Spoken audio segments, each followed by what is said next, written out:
Hi மக்களே, மதிய வணக்கம். இன்றைக்கி என்ன சாப்பாடு பார்த்தீங்கன்னா,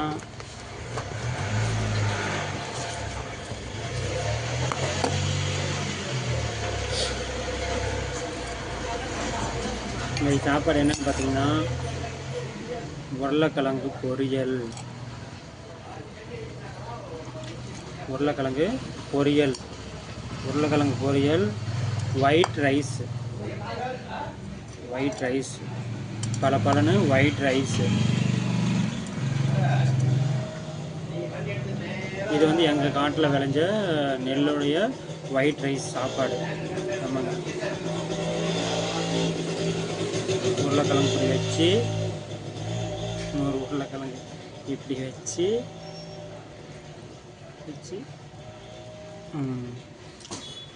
எங்கள் வீட்டு சாப்பாடு தாங்க. உங்கள் வீட்டு என்ன சாப்பாடுன்னு கமெண்ட் பண்ணுங்கள்.